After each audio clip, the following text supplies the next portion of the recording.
L'obésité, les maladies cardiovasculaires, le diabète, l'hypertension sont en nette augmentation au Cameroun.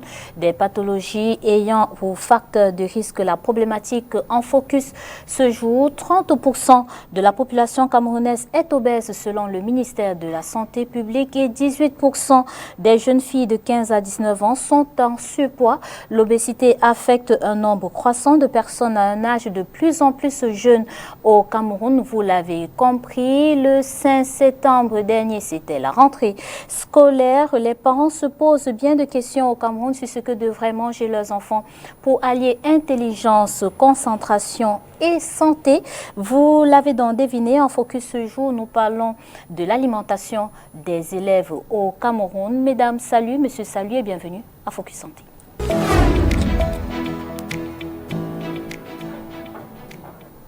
Une fois de plus, salut et bienvenue à Focus Santé. Focus Santé, c'est ce magazine qui se propose de vous faire comprendre et vivre les pathologies, également les souffrances qu'elle occasionne dans la vie de plusieurs personnes. Et aujourd'hui, pour décrypter la problématique en focus, nous recevons le docteur Paulin Zobe. Il est biologiste thérapeute. Salut docteur Paulin Zobe. Bonjour. Et bienvenue à Focus Santé. Je vous remercie. Pour planter le décor, je vous propose d'aller faire un tour dans la cantine d'une école, la cantine du groupe scolaire bilingue Le Marseillais. C'est une école privée située dans le 5e arrondissement de Douala qui, depuis 2021, a décidé de revoir l'alimentation proposée aux enfants. Cette école désire proposer aux enfants une alimentation saine et équilibrée. Suivons plutôt. Il est midi. L'heure de la pause dans une école privée de la ville de Douala. Les élèves se ruent dans la cantine scolaire. Au menu ce jour, papaye, sandwich, boissons sucrées et eau à volonté pour les apprenants. Et pour les enseignants, une spécialité camerounaise. Le menu du jour aujourd'hui pour les enfants sont les sandwichs accompagnés du thon, les carottes et l'haricot vert, accompagnés du petit jus aussi. Et le repas des personnels, le couscous diapchou et les légumes sautés avec le pistache. Ce que je veux maintenant servir aux enfants, il y a du haché, les œufs, le haricot, la peau et du chocolat. Dans le groupe scolaire bilingue Le Marseillais dans le 5e arrondissement de Douala, avec la survenue de la Covid-19 en 2020 au Cameroun, les responsables ont décidé de faire de nouveaux aménagements en mars 2021. C'est depuis mars dernier que nous avons jugé nécessaire de revoir notre cantine scolaire.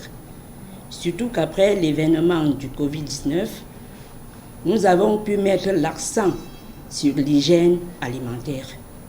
Vous le savez si bien, la santé n'a pas de prix. Donc après cet événement, on s'est dit, mais comment faire pour améliorer notre cantine ? En mars, on a fait des pieds et des mains pour réaliser ce que vous observez actuellement. Des changements mis en œuvre avec une expertise dans le domaine de la nutrition. Objectif avoué, servir aux enfants des repas équilibrés et sains. Après avoir rénové notre cantine, nous avons fait appel à une dame qui fait dans les aliments. Disons, on peut l'appeler nutritionniste. C'est elle qui a concocté les menus et elle nous a donné l'emploi du temps. Bref, ça s'étale sur 2 semaines et on revient. Quand les enfants viennent, ils connaissent déjà ce qu'on va préparer. L'emploi est là sur 2 semaines. Après la 2e semaine, on revient à la 1re semaine. Le menu équilibré pour les enfants, c'est tout simplement un repas consistant, ensuite des fruits et une boisson énergisante. Donc ça peut être de l'eau, ça peut être du jus, dépendamment de la nourriture au menu, si je peux dire ainsi. Par exemple, nous donnons à nos enfants du riz avec la sauce et accompagné des protéines comme la viande, du poulet et parfois aussi nous mettons du poisson à l'intérieur. Les fruits, bien évidemment, sont variés, à savoir ananas, papaye, dépendamment de la saison. Et pour terminer, l'eau principalement. Et en plus de l'eau, nous avons aussi des jus que nous donnons aux enfants. On peut avoir une idée du menu, par exemple, de cette semaine. Qu'est-ce qui sera servi aux enfants? Il y a du riz qui est offert, il y a des pâtes qui sont offertes, il y a du plantain, il y a des pommes vapeur, accompagné bien sûr des viandes, des poissons, des légumes comme carottes, haricots verts et des fruits et bien sûr des boissons. Des modifications qui ont tout de même un coût. Est-ce qu'on peut estimer? C'est quelques millions, hein? Puisque nous avons changé même jusqu'au frigo. On a enlevé le frigo, on a plutôt mis un congélateur. On a mis les appareils à glace, les appareils de popcorn, c'est des millions. C'est des millions. Tel que je vous disais tantôt, la santé n'a pas de prix. Au quotidien, les enfants abonnés à la cantine scolaire doivent débourser une certaine somme d'argent pour être servis. Et les parents, dédiés des responsables de cet établissement, semblent satisfaits du service.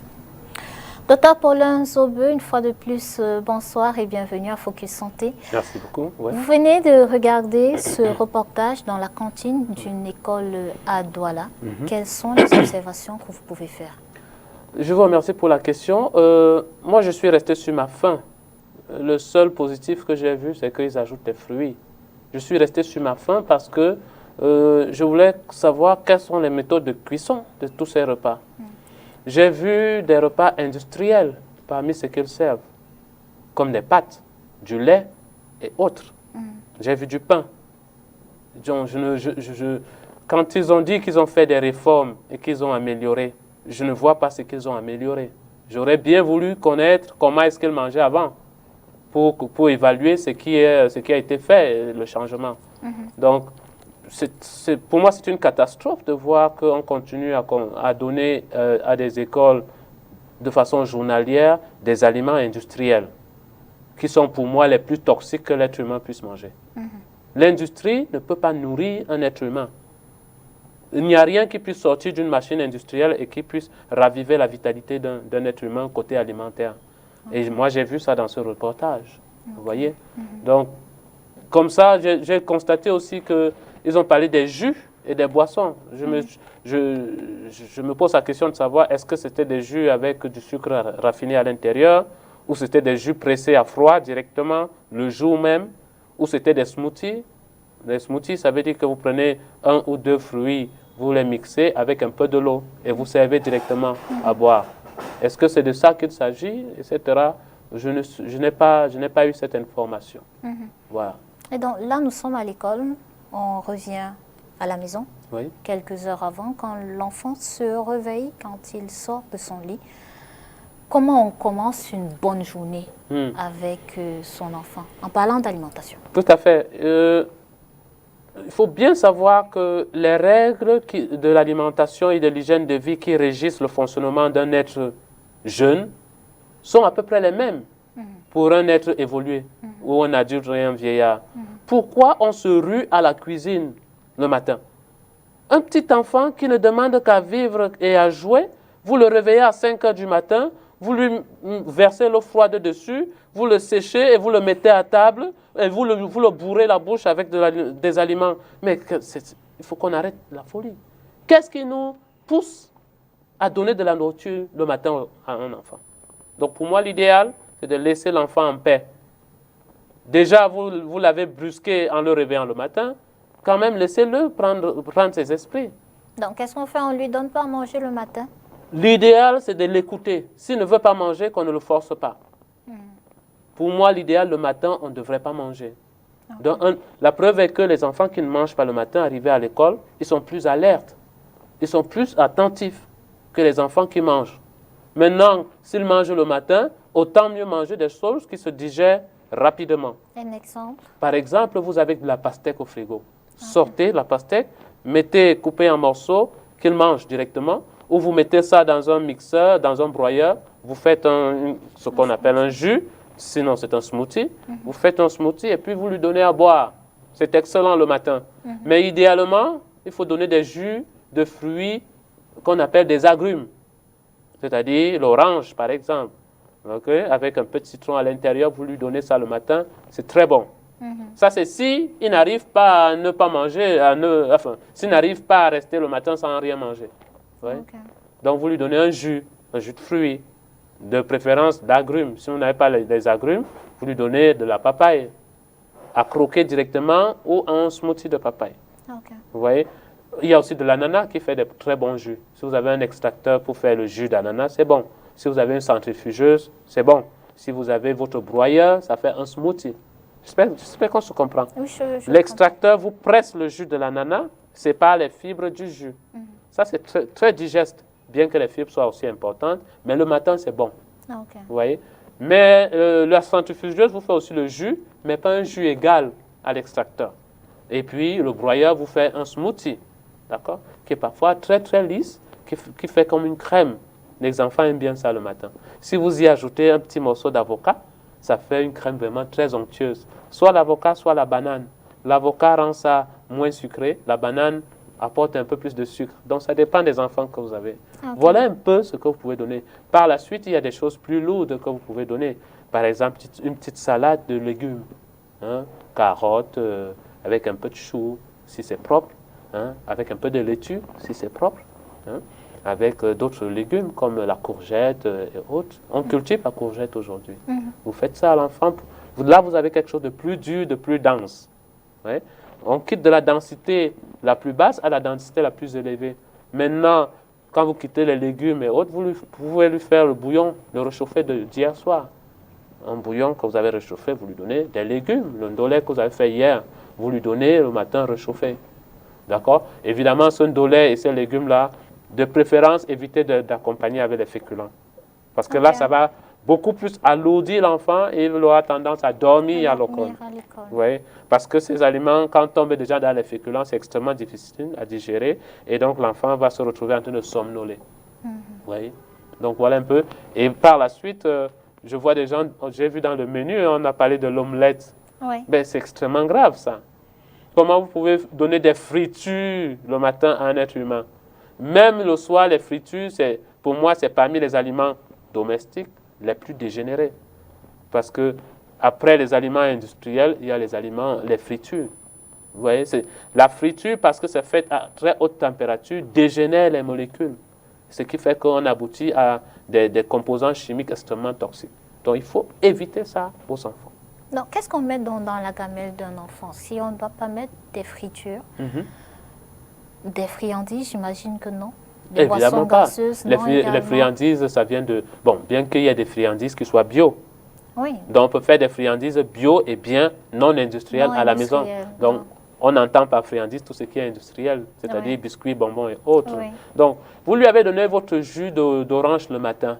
Il a pris ça, ou alors il n'a rien pris le matin. Vous préparez sa gamelle. Idéalement, les enfants vont à l'école de 7h30 ou 7h à 15h. J'ai des enfants qui ne mangent rien jusqu'à 15h et reviennent manger à la maison. Ça, ce sont des guerriers qui seront non seulement en très bonne santé, mais très intelligents toute la journée à l'école. D'accord? Et effectivement, la plupart mangent à l'école. Donc, vous préparez votre gamelle pour l'enfant le matin. Vous pouvez lui mettre, idéalement, mettez des aliments qui n'ont pas été cuits. Parce que la cuisson corrompt les molécules organiques. C'est-à-dire la cuisson enlève beaucoup de molécules organiques, enlève certains minéraux, enlève les vitamines, enlève les antioxydants et les enzymes, vous voyez. Donc, idéalement, mettez ce qui n'est pas passé par le feu. C'est-à-dire une carotte... C'est-à-dire, par exemple, vous lui mettez la papaye découpée en morceaux, vous lui mettez un petit carré aussi d'avocat. On a des avocats toute saison. Nous sommes à la saison des prunes, par exemple. Allez-y vers les prunes. Si vous pouvez lui mettre ça en petit découpé cru, vous avez bien nettoyé la prune, vous avez découpé cru, vous en mettez, c'est bon. Sinon, si vous voulez cuire vapeur, cuisez la prune à la vapeur. Et puis, dénoyautez la prune pour que ça ne prenne pas d'espace. Et vous mettez ça dans sa gamelle. Vous pouvez rajouter d'autres choses qu'il aime, par exemple la noix de coco. Nous sommes un pays de noix de coco. Mettez-lui la noix de coco, un quart de noix de coco, soit râpée, soit découpée en petits morceaux, en dés. Vous lui mettez ça à l'intérieur. Ouais. Il y a des saisons où on a la mangue. Vous épluchez la mangue, très bien. Vous enlevez le noyau, vous ne laissez que la chair et vous mettez dans la gamelle. Là, vous avez déjà un bon paquet qui puisse tenir l'enfant à l'école. Ouais. Maintenant, si vous avez le reste de nourriture de la veille, on a toujours parlé des légumes, les bouillons, ça va couler. Mettez les légumes qu'on a fait, le folon, le zoom, les calentelles. Et là, avec les féculents? Toujours, idéalement sans féculents. Maintenant, si on veut mettre un féculent, qu'on choisisse les féculents les moins lourds, les moins difficiles à digérer. Par exemple, le melon, j'affectionne énormément le melon, bien que je ne le classe pas parmi les féculents. C'est un accompagnateur de sauces et de légumes. Okay. Les féculents, c'est les tubercules et les céréales. J'inclus dans ça le plantain et la banane. Le plantain mûr, plantain non mûr et banane non mûre. C'est parmi les féculents pour moi. Et donc, idéalement, mettez le melon ou la patate. D'accord? Ça, c'est très, très facilement digeste. L'enfant ne va pas trop dormir à l'école. Mais voilà quoi. Par la suite, on a les autres féculents qui sont beaucoup plus toxiques. Je dis donc le macabo, le manioc et autres, l'igname et autres. Quoi. Okay. Donc ça, c'est la gamelle. Maintenant, il y a des jours où vous allez varier. Vous n'avez pas la papaye aujourd'hui, mettez la banane. Un autre jour, vous n'avez pas la banane, épluchez bien l'orange, mettez les quartiers d'orange dans la gamelle. Okay. Voilà quoi. Donc, au fur et à mesure et au fil des saisons, vous allez varier la gamelle selon comme vous le souhaitez. Sachez-le, même si vous n'avez pas tous les ingrédients, mettez même la même chose pendant 3 jours. C'est vitalisant. C'est la vitalité qui va soigner votre enfant. Ce n'est pas tellement la variété. C'est pour ça qu'il ne faut pas tomber dans le mythe de la gamelle complète. Ça, c'est dépasser ça. C'est-à-dire protéines, lipides, glucides et autres là. Non, ça. Il faut dépasser, c'est la vitalité qui soigne. Voilà. Et moi, un aliment industrialisé, plus il apporte de la vitalité. Oui, moins il est industrialisé ou transformé, plus il apporte de la vitalité. Plus il est consommé nature, comme il a été prélevé dans la nature, plus il est bon. C'est-à-dire, si je prends un exemple, je prends la carotte, je récolte la carotte directement, si je la mange, elle est vitalisante, elle est encore vivante. La preuve est que si je la remets en terre, elle pousse. Mais dès que je la cuis, elle est morte. Elle ne peut plus pousser. Elle ne peut plus pousser. Elle ne peut plus perpétuer la vie. Elle contient moins de vitalité. Maintenant, si je la fris, c'est encore pire. Parce que la friture va faire naître des molécules extrêmement toxiques pour la santé. Pas les réactions de glycation et les réactions de Maillard et autres. Vous voyez? Donc, on a dégénéré la carotte de plus en plus avec l'élévation de la température. Quand on cuit à la vapeur, la température est moins élevée que lorsqu'on frit. Parce que dans la friteuse ou bien dans la poêle, on atteint des températures de l'ordre de 200 degrés et plus. Pareil pour les grillades. Je vois des gens donner des grillades aux enfants ou bien le soir aux enfants et autres. Ça, vraiment, c'est extrêmement dangereux pour la santé. Faut-il proscrire les grillades et les fritures de manière radicale ou bien on peut le donner aux enfants de temps en temps? Ne tombons pas dans le piège de dire il faut prescrire, il faut proscrire. Il faut donner l'information. Maintenant, c'est à chacun, en fonction de ses conditions, de savoir comment se positionner par rapport à l'information. Donc, si on tombe dans le proscrit et l'interdit, on va se mettre à la place de l'administrateur et du ministère. Voilà. Il faut donner l'information. Donc, les grillades, il n'y a rien à trouver dedans qui puisse relever la vitalité de l'humain. Il n'y a rien du tout. Donc, moi, j'évite ça au maximum. Maintenant, je ne peux pas vous dire que je n'en mange jamais. Autour d'un repas, si ma mère m'invite, je vais prendre un petit morceau. Donc, les enfants, c'est pareil. Nous, on a la responsabilité des enfants. Donc, il faut tout faire pour leur éviter ces choses. Quitte à ce que, une fois à l'âge adulte, qu'ils puissent reprendre des mauvaises habitudes.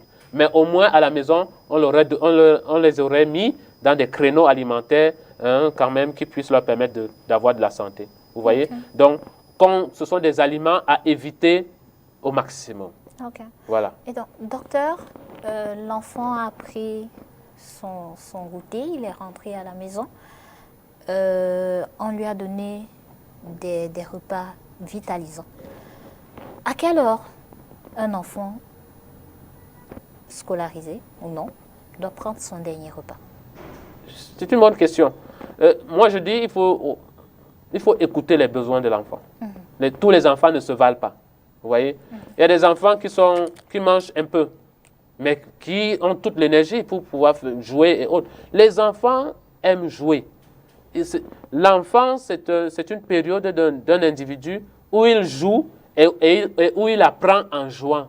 C'est pourquoi l'école aujourd'hui, c'est une catastrophe intellectuelle pour l'humain. L'humain n'est pas fait pour s'asseoir pendant 4 heures et écouter un maître devant. L'humain apprend en jouant. Donc si l'enfant rentre à la maison et qu'il a envie de manger, qu'on lui donne. S'il n'a pas envie de manger, qu'on ne force pas. Par exemple, un enfant qui n'a pas mangé le matin va forcément envie de manger à 15 heures. Donc là, on lui donne un repas.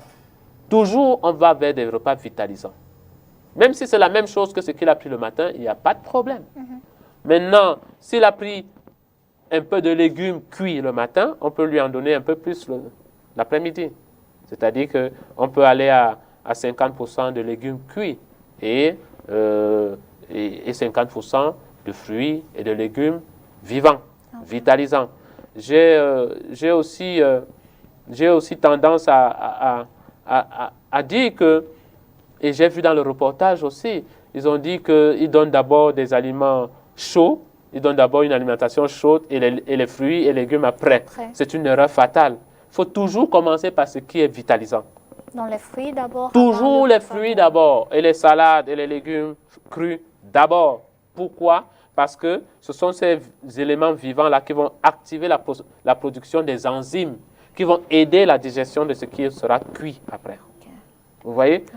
Ce qui est cuit, quand on donne ce qui est cuit d'abord sur un terrain affamé, on va créer ce qu'on appelle des boulimies alimentaires. Le corps aura toujours envie de manger ce qui est cuit. Et le corps ne sera même pas préparé à la production des enzymes nécessaires à la digestion de ça.